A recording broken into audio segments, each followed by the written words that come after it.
আজিৰ পৰা নো ভেকচিন নো এন্ট্ৰি সকলোতে প্ৰৱেশ নিষিদ্ধ দুপালি ভেকচিন নোলোৱা লোকৰ এই সন্দৰ্ভত প্ৰশাসনৰ কঠোৰ পদক্ষেপ চৰকাৰী কাৰ্যালয়লৈ যাব নোৱাৰিব কৰ্মচাৰীসকল এনে কৰ্মচাৰীক বেতনবিহীন ছুটি থাকিব লাগিব শ্বপিং মল হোটেল ৰেষ্টুৰা আদিতো প্ৰৱেশত বাধা আৰোপ কৰা হৈছে ভেকচিন নললে চৰকাৰী হস্পিটেলত নাপাব বিনামূলীয়া চিকিৎসা সেৱা ৰেল বাছেৰে যাত্ৰাৰ বাবে দুপালি ভেকচিন বাধ্যতামূলক হস্পিটেলৰ বাহিৰে চৰকাৰী ৰাজহুৱা স্থানৰ প্ৰৱেশ নিষেধ কৰি দিয়া হৈছে সমান্তৰালভাৱে ফ্ৰণ্টলাইন কৰ্মীয়ে বুষ্টাৰ ড'জ নললে নাপাব দৰমহা ভেকচিন নোলোৱা লোকৰ ব্যৱসায়িক প্ৰতিষ্ঠানৰ প্ৰৱেশ নিষেধ কৰা হৈছে এনে লোকে ব্যৱসায়িক প্ৰতিষ্ঠানৰ প্ৰৱেশ কৰিলে ভৰিব লাগিব জৰিমনা স্বাস্থ্য পৰিয়াল কল্যাণ প্ৰধান সচিবৰ নিৰ্দেশনা জাৰি এনেধৰণে কেতবোৰ নিষেধাজ্ঞা আৰোপ কৰা হৈছে আৰু ইতিমধ্যে আমি পূৰ্বতে জনাইছিলোঁ যে চৰকাৰী যিসকল কৰ্মচাৰী আছে তেওঁলোকে কিন্তু দুপালি ভেকচিন লোৱাটো অত্যন্ত জৰুৰী আৰু 15 তাৰিখৰ পৰা সেই কথা সেই নিৰ্দেশনা জাৰি কৰা হৈছিল আৰু তাৰ পূৰ্বে গুৱাহাটী মহানগৰীৰ ৰুদ্ৰাক্ষ শ্বপিং মল আৰু বিগ বজাৰত প্ৰৱেশ কৰিছিল প্ৰশাসনৰ এটা দলে আৰু তেওঁলোকে তেতিয়াই যিসকল লোকে মাস্ক পিন্ধা নাছিল তেওঁলোকৰ পৰা 500 টকাকৈ জৰিমনা আদায় কৰিছিল সমান্তৰালভাৱে যিসমূহ স্বত্বাধিকাৰী আছে যিসকলে আচলতে দুপালি ভেকচিন নলয় তেওঁলোককো 25000 টকাৰ জৰিমনা বিহা হৈছিল শ্বপিং মলৰ স্বত্বাধিকাৰী এনেধৰণৰ কেতবোৰ নিষেধাজ্ঞা আৰোপ কৰা হৈছিল আৰু এতিয়াৰ পৰা নো ভেকচিন নো এন্ট্ৰি অৰ্থাৎ যোনে ভেকচিন নলয় তেওঁলোকে ক'তো প্ৰৱেশ কৰিব নোৱাৰিব সেয়া লাগিলে ৰেল বা বাছতে কোনো স্থানলৈ যাত্ৰা কৰক লাগিলে আনহাতে শ্বপিং মল বা ব্যৱসায়িক যিসমূহ প্ৰতিষ্ঠান সেইসমূহ সোমাওঁতেও কিন্তু দুপালি ভেকচিন লোৱাটো অত্যন্ত জৰুৰী যিহেতু এই কঠোৰ নিৰ্দেশনা প্ৰশাসনে জাৰি কৰিছে অমিক্ৰণৰ মাজতে এনেধৰণে আচলতে প্ৰশাসনে নিষেধাজ্ঞা আৰোপ কৰিছে যাতে যিসকল লোকে ভেকচিন নলয় তেওঁলোকে যাতে কোনো স্থানলৈ যাব নোৱাৰে অৰ্থাৎ ভেকচিন লোৱাটো অত্যন্ত বাধ্যতামূলক কৰি দিয়া হৈছে পূৰ্বতে অনুৰোধ জনোৱা হৈছিল পৰৱৰ্তী সময়ত ইয়া নিৰ্দেশনালৈ এতিয়া ৰূপান্তৰিত হৈছে যেহেতু আমি জনাইছোঁ যে চৰকাৰী কৰ্মচাৰীসকলক দুপালি ভেকচিন লোৱাটো জৰুৰী বাধ্যতামূলক কৰা হৈছে নহ'লে তেওঁলোকে বেতনবিহীন ছুটিত থাকিব লাগিব শ্বপিং মল হোটেল ৰেষ্টুৰা আদিতো প্ৰৱেশত বাধা আৰোপ কৰা হৈছে অৰ্থাৎ নো ভেকচিন নো এন্ট্ৰি আজিৰ পৰা এই যি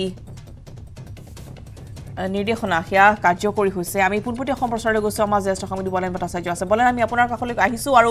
নো ভেকচিন নো এন্ট্ৰি আজিৰ পৰা সকলোতে প্ৰৱেশ নিষিদ্ধ কৰা হৈছে দুপালি ভেকচিন নললে কোনো লোকে ক'তো প্ৰৱেশ কৰিব নোৱাৰিব বলেন ক'ৰ পৰা কাৰ্যসূচী আৰম্ভ হ'ব বা আপোনাৰ পৰা এইখিনি সন্দৰ্ভত আমি সেই সৈতে খবৰখিনি জানি ল'ব বিচাৰিম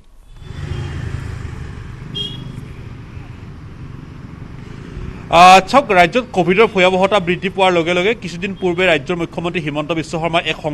সংবাদমেল সম্বোধন কৰিছিল আৰু এই সংবাদমেল সম্বোধন কৰাৰ পিছতে এখন SOP জাৰি হৈছিলে যি SOPত কোৱা হৈছিলে যে 15 জানুৱাৰী তাৰিখ সময়সীমা আছিলে য'ত আচলতে দুইপালি ভেকচিন গ্ৰহণ নকৰা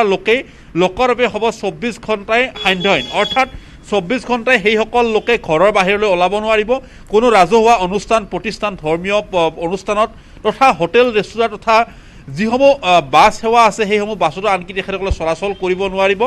মাথোন দুইপালি ভেকচিন গ্ৰহণ কৰা লোকৰ বাবে আচলতে জনসমাগম স্থান বা অন্যান্য যিসমূহ ৰাজহুৱা স্থান থাকিব তাত প্ৰৱেশত বাধা নাথাকিব অৰ্থাৎ শেহতীয়াকৈ বৃদ্ধি পোৱা কোভিডৰ সংক্ৰমণৰ প্ৰতি লক্ষ্য ৰাখি এই ব্যৱস্থা গ্ৰহণ কৰিছে ৰাজ্য চৰকাৰে আৰু যাৰ কাৰণে এই নীতি নিৰ্দেশ আজিৰে পৰা কাৰ্যকৰী হৈছে আৰু আজিৰে পৰা হয়তো সম্ভৱতঃ গুৱাহাটী তথা ৰাজ্যৰ বিভিন্ন প্ৰান্তত অভিযান চলিব য'ত আচলতে বাহনত যদি কোনো লোকে তেখেতসকলে যাত্ৰাপথ অতিক্ৰম কৰিব বিচাৰিছে তেনেহ'লে সেইসকল লোকেই সেই বাহনৰ নিৰ্দিষ্ট গৰাকীক তেখেতসকলৰ যিখন দুপালি ভেকচিন লোৱা যিখন প্ৰমাণপত্ৰ সেইখন দেখুৱাব লাগিব একেদৰে যদি সেই গৰাকীক অৰ্থাৎ দুপালি ভেকচিন গ্ৰহণ নকৰা লোকে যদি সেই যাত্ৰীবাহী বাহনখনত যদি চলাচল কৰে তেতিয়াহ'লে তেখেতৰ বিৰুদ্ধে হয়তো আজিৰে পৰা ব্যৱস্থা গ্ৰহণ কৰা হ'ব আনকি বাছৰ সেই মালিক তথা হোটেল ৰেষ্টুৰাত যদি কোনো লোকে যদি দুপালি ভেকচিন গ্ৰহণ নকৰাকৈ যদি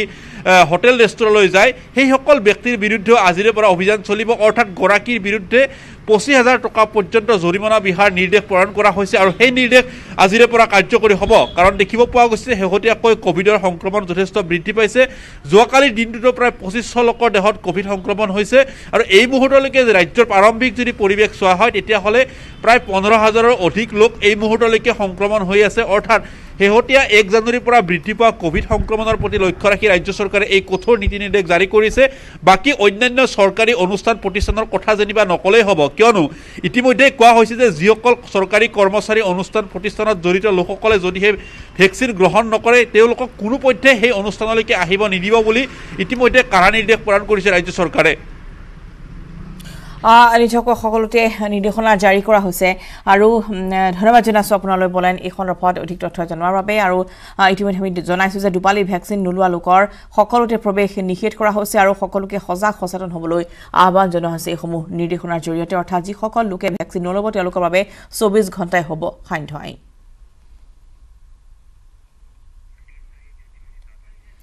আৰু শ্বপিং মল হোটেল সকলোতে প্ৰৱেশত বাধা আৰোপ কৰা হৈছে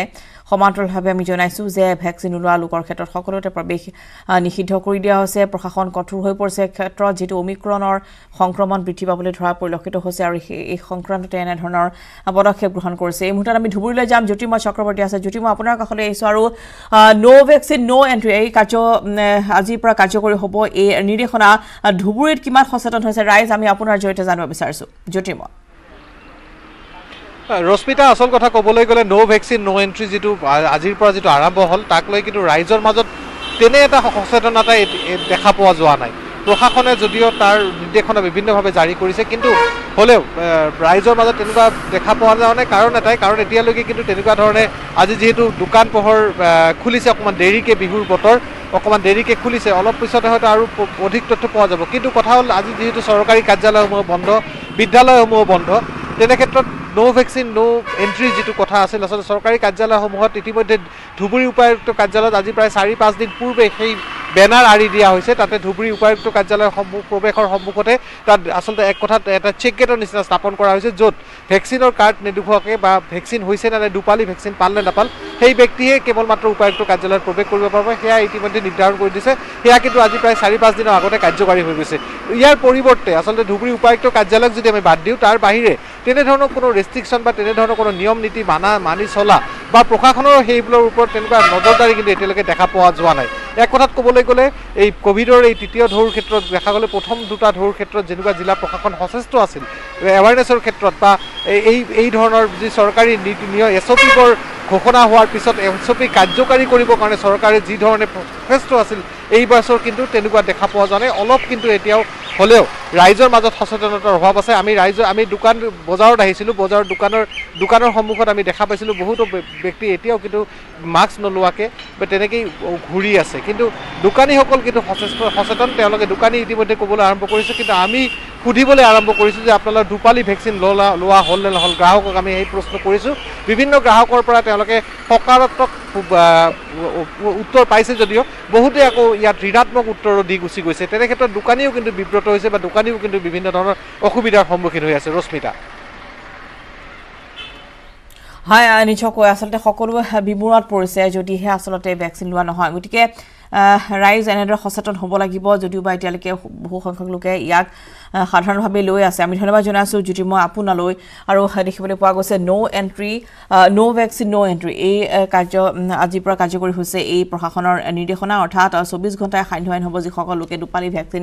নলয় আৰু সেইবাবে এনেদৰে প্ৰশাসনে বিভিন্ন প্ৰান্তত হোটেলসমূহত ৰাজ্যৰ বিভিন্ন প্ৰান্তৰ হোটেলত আৰু ৰেষ্টুৰাঁসমূহত অভিযান চলাব আজিৰ পৰা যিসকলে ভেকচিন নল'ব তেওঁলোকলৈ জৰিমনা বিহা হ'ব পূৰ্বতেও দেখিবলৈ পোৱা গৈছিল মাস্ক নিপিন্ধা লোকৰ বিৰুদ্ধে শ্বপিং মল সমূহত অতৰ্কিতে অভিযান চলাইছিল আৰক্ষী আৰু বাছসমূহতো হওক বা ৰেলতো হওক কোনোৱে তেনেদৰে আচলতে যাত্ৰা কৰিব নোৱাৰিব যদিহে দুপালি ভেকচিন তেওঁলোকে গ্ৰহণ নকৰে